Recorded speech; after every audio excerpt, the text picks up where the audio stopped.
14 एप्रिलला इथं येणार, जयंती बघणार, जाणार. आमच्या कामशेत मंदिर आहे, तिथं जाऊन जोडी समजे नारळ फोडून आनंदाने समजायला बोलून मुंबईला निघून जाणार. त्यांनी आम्हाला आनंद आहे ते आहे. आमच्या सोलापूर जिल्ह्यात म्हणजे पूर्ण महाराष्ट्रात हाही मुलगा कुठलाही कोणाला कळालं नव्हतं. आंबेडकर जयंतीला येत होते, पुन्हा कार्तिकीला येत होते, गावात यात्रा होती, यात्रेला येत होते. वडील 2 वर्ष फक्त मुंबईला होते, बाकी गावावरच होते. त्यांचं वाद्यकाम करायचं काम होतं, ते तबला वाजवत होते. पहिला हलगे वाजवायचे, भजन हरिभजन हे सगळे याच्यामध्ये ते चांगले गाजलेले होते. आम्हाला पण त्याचा आनंद आहे, अभिमान आहे.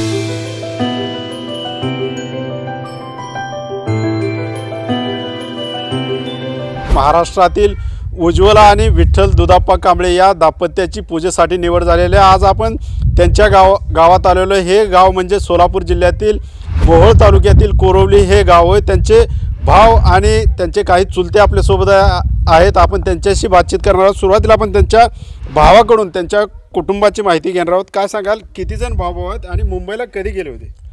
आम्ही 4 भाऊ 3 बहिणी. मुंबईला दुष्काळमध्ये आम्ही गेलेलो होतो. ते आता त्यांचं शिक्षण तिकडे झालेलं आहे आणि ते तिकडे शाळा शिकून सर झालेले आहेत. दुधाप्पा कांबळे हे गावात कधी येत होते, कसे येत होते, किती दिवस या ठिकाणी राहत होते? मुंबईत थोडे दिवस राहिले, ते इकडेच राहायला, मग गावातच राहिलं होते ते. त्यांचा जन्म वगैरे कुठे झाला?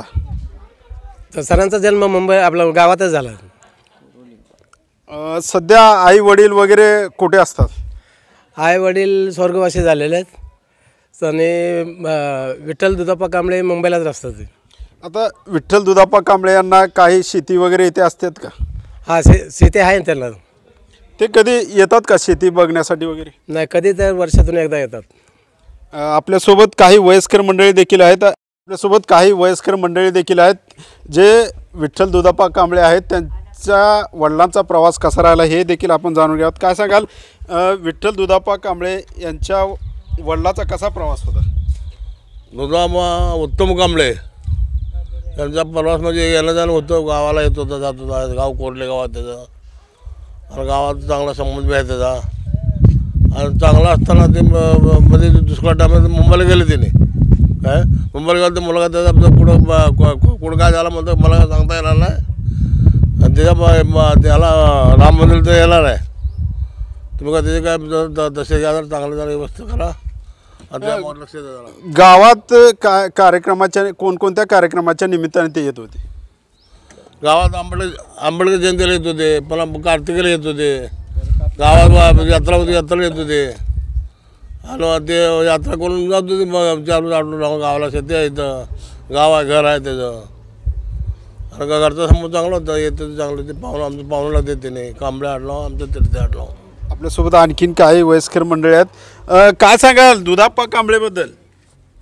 दुधाप्पा कांबळे हां, दुधाप्पा कांबळे कुठे राहत होते? पहिले इथं होते, इथनं मुंबईला गेले ते.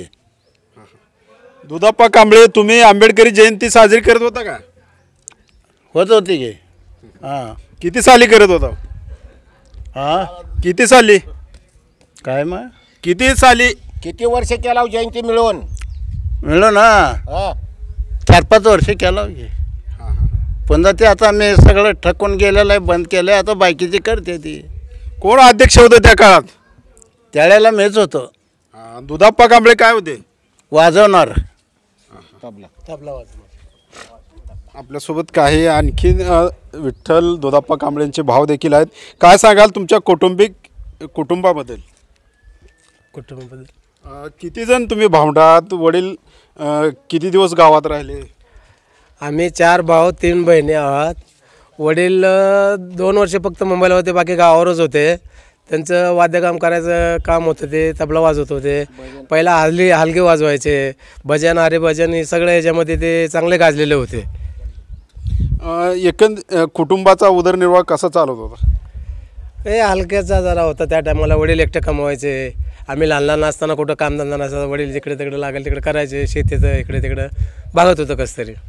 आता विठ्ठल दुधाप्पा कांबळे यांना श्रीरामाच्या मूर्तीच्या प्रतिष्ठापनेचा मान मिळालेला आहे. त्याबद्दल काय सांगाल? आम्हाला आनंद आहे त्या गोष्टीचा, आम्हाला पण त्याचा आनंद आहे, अभिमान आहे. विठ्ठल कांबळे यांचं शिक्षण कुठे झाले? शिक्षण चेंबूर येथे झालं संपूर्ण. कधी ते गावाकडे येत असतात का? हा, वर्षातून 2-3 चक्रा मारतात ते सारखं. कोणत्या सणाला येतात, कोणत्या कार्यक्रमाला येत असतात? कार्तिकीला येतात, जयंतीला येतात, कधी आधीमध्ये चक्कर मारतात. असे भेटीची पौर्णिमा असते त्या टायमाला येतात. त्यांची शेती वगैरे काय प्रॉपर्टी आहे का इथे? शेती आहे ना, 5-5.5 एकर जमीन आहे, घरदार आहे, सगळं आहे. आपल्यासोबत आणखीन काही नागरिक आहेत, त्यांचे चुलत बंधू देखील आहेत. काय सांगाल या कांबळे कुटुंबाबद्दल? सर, असं आहे की आम्ही लहान होतो, त्यांनी 72 साली इथनं गेले. मग त्यांचे वडील इथं राहत होते, आई.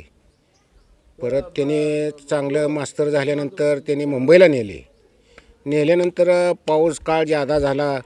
लहान कामची एक आमची भावकी ततच होती राहायला. झाल्यावर छाती एवढं पाणी होतं, त्यातल्यातनं सुद्धा ॲम्ब्युलन्समध्ये आमच्या भावकीन प्रेत तिथं पोच केलं. नंतर आम्हाला इकडे बातमी कळाली की असं असं झालं, दुधाबा वारला.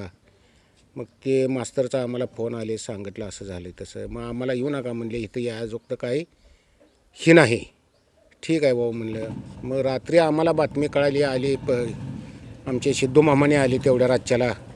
मग आम्ही समजा टाईप करून ह्याला पाठवलं, पेपरला हे करतो म्हणून फोटो पाठवले. त्याने एअरपोर्टवर होते मुंबईला.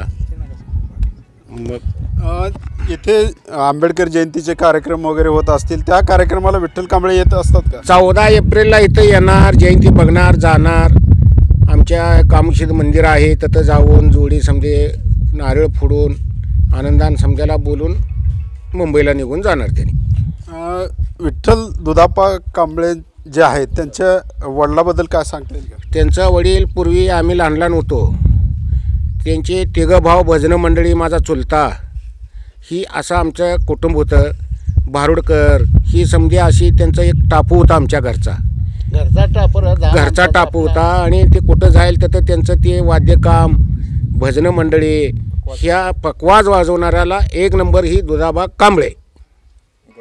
आता अयोध्येत श्रीरामाच्या मूर्तीची प्रतिष्ठापना होत आहे आणि त्या ठिकाणी महाराष्ट्रातून उज्ज्वला कांबळे आणि विठ्ठल कांबळे या पतीपत्नीला पूजेचा मान मिळालेला आहे. आपण एक गावकरी म्हणून त्याकडे कसं बघता? कसं आहे सर, आम्हाला आनंद आहे ते आहे. आमच्या सोलापूर जिल्ह्यात म्हणजे पूर्ण महाराष्ट्रात ही मुलगा कुठलाही कोणाला कळालं नव्हतं. सकाळी बातमी पडल्यानंतर मग समजायला समजलं की ही माणूस कोरोलीचा आहे. आपण जर पाहिलं तर या ठिकाणी हे जे विठ्ठल दुधाप्पा कांबळे आहेत ते सोलापूर जिल्ह्यातील मोहोळ तालुक्यातील कोरोली या गावचे रहिवासी आहेत. ते या ठिकाणी विविध कार्यक्रमानिमित्त आपल्या गावात येत असतात. आंबेडकर जयंती असेल, गावातले जे काय यात्रा उत्सव असतात त्या सणांना देखील या ठिकाणी येत असतात. गावकऱ्याबरोबर ते या सणांचा आनंद लुटतात.